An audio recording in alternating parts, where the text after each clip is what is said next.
अगर आप वर्किंग हैं और सुबह-सुबह खाना बनाना भारी लगता है, तो सबसे पहले क्या करें कि एक मसाला पेस्ट बना के रख लें और इसे फ्रिज में आप 2 हफ्ते तक रख सकते हैं और सब्जियाँ बनाने का जो काम है, वो आपका आधा हो जाएगा। तो यहाँ पे ब्लेंडिंग जार में मैंने लहसुन, अदरक, प्याज़, टमाटर लिया है। इन सब का हम पेस्ट बना लेंगे। सुबह-सुबह मसाला बनाना या फिर कोई गेस्ट आ जाए तो मसाला बनाने का काम बहुत ही भारी लगता है। तो अगर आप इस पेस्ट को बना के रखेंगे तो कोई भी सब्ज़ी बनानी हो, आपका काम जो है वो आधे से ज़्यादा कम हो जाएगा। तो हम यहाँ पे इसे ब्लेंड कर लेते हैं। तो यहाँ पे मैंने प्याज़, टमाटर, लहसुन, अदरक का पेस्ट बना लिया है। अब हम क्या करेंगे, कढ़ाई में तेल गरम करेंगे और इसे भून के रख लेंगे। तो यहाँ पे कढ़ाई में तेल डालें।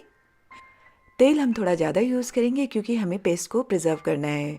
तो यहाँ पे तेल डाल लिया मैंने, इसके बाद ये पेस्ट डाल दें और इसके बाद हम इसे कम से कम 15 मिनट तक लो फ्लेम पे पका लेंगे। मसालों को हमें तब तक पकाना है जब तक कि किनारों से तेल अलग नहीं दिखने लगे। तो यहाँ पे आप चाहिए तो इसे ढक दें या फिर बिना ढके पकाएं। इसमें नमक वगैरह हम कुछ भी नहीं डालेंगे। 15 मिनट बाद ये हमारा मसाला पेस्ट जो है वो रेडी हो चुका है। तो यहाँ पे मैं आपको दिखाती हूँ कि इसके किनारे से तेल दिखने लगा है। ये देखिए, किनारों से तेल दिख रहा है ना आपको।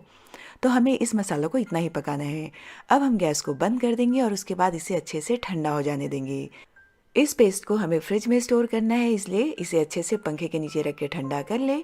जैसे ये ठंडा हो जाएगा, हम इसे किसी एयर टाइट जार या फिर ऐसे टिफिन बॉक्स में डाल दें।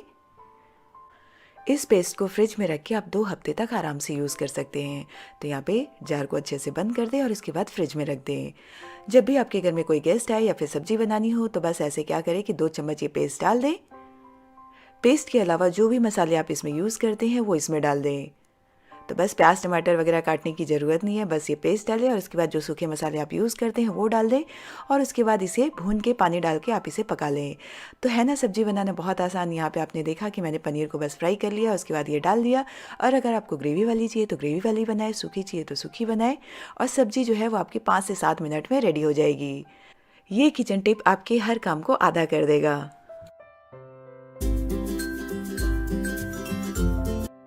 जब भी हम कोफ्ता या मंचूरियन बनाते हैं तो मंचूरियन बॉल्स या कोफ्ता बॉल जो होते हैं वो फ्राई करते वक्त फट जाते हैं। तो उससे बचने का जो तरीका है वो मैं आपको बताती हूँ। तो जो भी सब्जी आप मंचूरियन में या फिर कोफ्ते में यूज़ कर रहे हैं उसे पहले अच्छे से घिस लें। घिसने के बाद इसमें तुरंत बाकी सब्जियां मसाले नहीं मिलाएं। हम इसमें सबसे पहले नमक डालेंगे। तो नमक डालने के बाद इसे अच्छे से मिला दें और उसके बाद इसे 15 मिनट के लिए छोड़ दें। 15 मिनट बाद यहाँ पे इन सब्जियों में मॉइस्चर आ जाएगा, मतलब सब्जियों में जितना पानी है ना वो निकाल लेना है हमें। तो इसके बाद हम क्या करेंगे कि इसे ऐसे निचोड़ के सब्जियों का सारा पानी निकाल लें। तो अगर आप मंचूरियन बना रहे हैं तो कैबेज नॉर्मली हम यूज़ करते हैं, यानी बंद गोभी। तो बंद गोभी को घिसने के बाद उसमें नमक डालें और उसके बाद ऐसे निचोड़ लें। और अगर आप कोफ्ता बना रहे हैं तो जो भी सब्जी आप यूज़ कर रहे हैं उसे ऐसे नमक डाल के निचोड़ लें। इससे क्या होगा, इनका जो पानी है वो निकल जाएगा और कोफ्ते बॉल जो है वो हार्ड होंगे, फटेंगे नहीं। तो इसके बाद जब आप कोफ्ता या मंचूरियन बनाए तो बाकी चीज़ों को मिला दें और इसके बाद हम इसे तलेंगे तो बॉल्स जो है वो एकदम परफेक्ट बनेंगे। तो यहाँ पे आप देख सकते हैं। तो ये टिप बहुत ही यूज़फुल है। जब भी हम बेसन और दही की कढ़ी बनाते हैं तो कढ़ी कभी कभी जो है वो फट जाती है। तो उससे बचने का जो तरीका है वो मैं आपको बताती हूँ। तो कढ़ी में नमक का इस्तेमाल नहीं करें जब तक आप इसे पका रहे हैं। तो नमक का इस्तेमाल हमें कब करना है, गैस को बंद करने के बाद। तो पहले कढ़ी को अच्छे से पका लें। जब कढ़ी अच्छे से उबल के बेसन पक जाएगी उसके बाद हम गैस को ऑफ करेंगे और उसके बाद नमक डालें। तो नमक जो है वो अच्छे से मिल भी जाता है और कढ़ी आपकी कभी नहीं फटेगी, इस बात की गारंटी है। तो जैसे ही कढ़ी अच्छे से उबल जाए यानी पक जाए तो हम यहाँ पे गैस को बंद कर देंगे और गैस बंद करने के बाद आप इसमें नमक डाल दें। कढ़ी जो है वो उबली हुई रहती है तो नमक जो है वो तुरंत ही डिज़ोल्व हो जाएगा और नमक अच्छे से मिल जाएगा। इस बात की चिंता ना करें कि नमक मिलेगा या नहीं। और नमक डालने के बाद इसे अच्छे से मिला दें और इसे 2 से 4 मिनट के लिए छोड़ दें ताकि नमक जो है वो अच्छे से डिज़ोल्व हो जाए। तो आप इस टिप को ज़रूर फॉलो करें और कढ़ी फटने के टेंशन से मुक्त हो जाए। नॉर्मली रोटी बनाने के बाद जब हम टिफ़िन में ले जाते हैं तो वो थोड़ी सी हार्ड हो जाती है। तो उससे बचने के लिए क्या करें कि आटा को पानी की जगह दूध से गूंदें। उससे क्या होगा, रोटी बहुत ज़्यादा देर तक नरम रहेगी और रोटी जो है वो खाने में बहुत ही टेस्टी लगेगी। तो यहाँ पे मैंने दूध से गूंद लिया है। अब मैं रोटी बना के दिखाती हूँ। तो जैसे हम नॉर्मल रोटी बनाते हैं ना वैसे ही इसे बना लेना है। आप रोटी बनाए, चपाती बनाए या फिर पराठे बनाए। अगर आपको ट्रैवल वगैरह में ले जाना है तो ऐसे रोटी बना के ले जाए, इससे ये काफ़ी देर तक सॉफ्ट रहेगी और इसमें हमने तेल घी कुछ भी नहीं लगाया, उसके बावजूद भी ये इतनी नरम है। जब भी हम कुकर में पुलाव बिरयानी वगैरह बनाते हैं तो राइस जो होता है वो हमेशा स्टिकी बन जाता है। तो उससे बचने के लिए क्या करें कि आप पहले ये पुलाव का जो मिक्सचर है वो रेडी कर लें, यानी राइस को सब्जियों के साथ फ्राई कर लें और इसके बाद इसमें पानी डालें। तो यहाँ पे एक चीज़ ज़रूर ध्यान रखें कि 1 गिलास चावल के लिए 1.5 गिलास पानी आप यूज़ करें। इसके बाद इसे अच्छे से मिला दें। अब इसमें हम वो सीक्रेट चीज़ डाल देंगे जिससे हमारा पुलाव खिला खिला बनेगा। तो हम इसमें डालेंगे नींबू का रस। 1 चम्मच नींबू का रस डाल दें।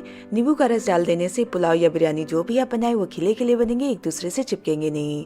तो अगर आप प्रेशर कुकर में बना रहे हैं या फिर पैन में बना रहे हैं पुलाव, हमेशा नींबू का रस थोड़ा सा ज़रूर यूज़ करें। तो यहाँ पर मैं आपको बताती हूँ कि राइस जो है वो कैसे बनाना है। तो प्रेशर कुकर को बंद किया मैंने, हाई फ्लेम पर 2 सीटी आने तक। जैसे ही दूसरी सीटी लगेगी हम गैस को बंद कर देंगे और इसे ठंडा हो जाने देंगे। प्रेशर कुकर का प्रेशर रिलीज़ हो जाए उसके बाद ही आप इसे ऐसे खोलें। तो यहाँ पे ये देखिए राइस जो है वो एकदम अलग अलग दिख रहे हैं, ये देखिए।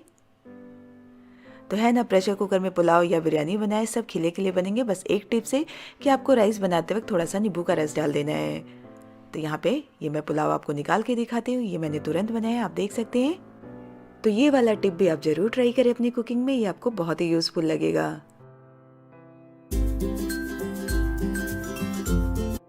अगर आपको झटपट भटूरा बनाना है और आपके पास सोडा या ईस्ट नहीं है तो सबसे पहले क्या करें कि मैदा ले लें और उसमें दही डाल दें। तो जहाँ पे मैंने आधा कप मैदा लिया है उसमें 3 छोटे चम्मच दही, उसके बाद नमक डाल दें और इसके बाद क्या करेंगे इसमें उबले हुए आलू डालेंगे। तो यहाँ पे जितना मैदा है उस हिसाब से आलू डालें। तो मैंने आधा कप मैदा में यहाँ पे आधा कटा हुआ आलू डाला है। डो को बनाने में पानी का इस्तेमाल बिल्कुल नहीं करेंगे, हम इसे दही और आलू से ही गूंदेंगे। तो यहाँ पे थोड़ा सा दही और डाल देती हूँ मैं और इसके बाद इसका एक डो बना लेंगे। तो ये वाला जो भटूरा है वो इंस्टेंट बनेगा, इसमें कोई सोडा ईस्ट वगैरह नहीं यूज़ करना है, डो को फूलने के लिए नहीं रखना है, बस इसे ऐसे गूंद लेंगे और तुरंत फ्राई कर लेंगे। तो ये हमारा डो जो है वो बन गया है, यहाँ पे आप देख सकते हैं। तो अब हम एक लोई बनाएंगे और उसे सूखा मैदा लगा के रोल कर लेंगे। रोल करने के लिए आप तेल का इस्तेमाल नहीं करें, नहीं तो तेल से जो ये मैदा है वो स्ट्रेच नहीं होगा। तो सूखा मैदा ही लगाएं और उसके बाद जैसे ही तेल अच्छे से गर्म हो जाएगा उसमें हम ये भटूरा डाल देंगे और गैस का फ्लेम हम हाई रखेंगे। हाई फ्लेम पे इसे हल्के से प्रेस करें तो भटूरा जो है वो बहुत ही आसानी से फूल जाएगा। तो है ना, भटूरा बनाना बहुत आसान। अब कोई भी ज़रूरत नहीं है कि आपको डो बना के 4-5 घंटे रखने हैं, उसमें सोडा चाहिए, ईस्ट चाहिए, कुछ भी नहीं करना। बस दही और आलू डाल के मैदे को गूंद ले और झटपट भटूरा बना ले। हमारी कुकिंग में भुना हुआ जीरे का पाउडर जो है वो बहुत ही यूज़फुल होता है। आज मैं आपको इसकी अलग टिप बताऊंगी। नॉर्मली भुना हुआ जीरा हम क्या करते हैं कि दही वड़ा में यूज़ करते हैं, चाट में यूज़ करते हैं, लेकिन आज मैं आपको बताऊंगी कि भुना हुआ जीरा आप और किस किस चीज़ में यूज़ कर सकते हैं। तो जीरा को पहले ऐसे ड्राई रोस्ट कर लें और उसके बाद ठंडा हो जाने दें और इसके बाद इसका पाउडर बना लें। तो यहाँ पर मैंने जीरा को भून लिया है और इसके बाद हम इसे ऐसे ही पीस लेंगे, पानी वगैरह इस्तेमाल नहीं करें। और इसके बाद आप इस जीरा पाउडर को किसी एयरटाइट जार में रख दें और आप इसे 1 महीने तक आराम से यूज़ कर सकते हैं। फ्रिज में रखने की ज़रूरत नहीं है, फ्रिज के बाहर ही रखें। और जब भी आप कोई सूखी सब्जी बनाएं, चाहे वो आलू की सब्जी हो या फिर आलू गोभी हो या शिमला मिर्च हो, जो भी सूखी सब्जी जिसमें आप पानी नहीं यूज़ करना चाहते, उसमें ये थोड़ा सा भुना हुआ जीरे का पाउडर डाल दें। लास्ट में गैस ऑफ करने के जस्ट थोड़ी देर पहले मिलाएं। तो इससे सब्जी का टेस्ट जो होता है वो बढ़ जाएगा और खाने में बहुत ही टेस्टी लगेगा। जब भी हम भिंडी की सब्जी या भिंडी फ्राई बनाते हैं तो हमेशा भिंडी जो है वो स्टिकी हो जाता है, यहाँ पे आप देख सकते हैं।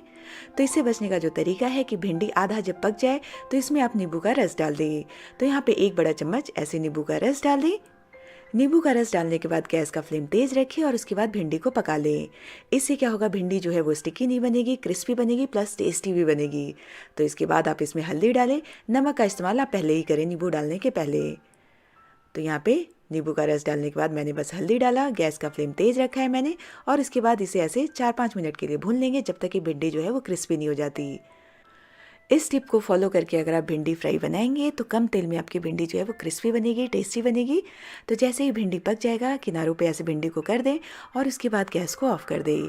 3-4 मिनट के लिए छोड़ दें। उसके बाद देखेंगे कि किनारे से जो तेल है वो सेंटर में ऐसे जमा हो गया है और उसके बाद किनारों से ऐसे भिंडी को निकाल लें प्लेट में। बचे हुए तेल का इस्तेमाल आप दूसरी सब्जी बनाने में यूज़ कर सकते हैं। तो है ना इजी फॉर्मूला। तो अब भिंडी बनाने में कोई टेंशन नहीं है, बिंदास बेफिक्र होकर आप क्रिस्पी भिंडी बनाएं कम तेल में, बस उसमें नींबू ऐड करें। जब भी आप कोई मसाले वाली सब्जी बनाएं या फिर चिकन करी बनाएं या छोले बनाएं तो लास्ट में सब्जी बनने के बाद उसमें 1 चम्मच घी जरूर डालें। इससे क्या होगा, सब्जी का टेस्ट जो होता है वो पहले से दुगना हो जाएगा। तो अगर आप चिकन करी बना रहे हैं या फिर आलू गोभी बना रहे हैं या फिर छोले बना रहे हैं या फिर राजमा बना रहे हैं, जो भी मसाले वाली ऐसी इस टाइप की सब्जी होती है ना, उसमें आप ये 1 चम्मच घी जरूर डालें। इससे कोई भी करी आपकी बहुत ही टेस्टी बनेगी।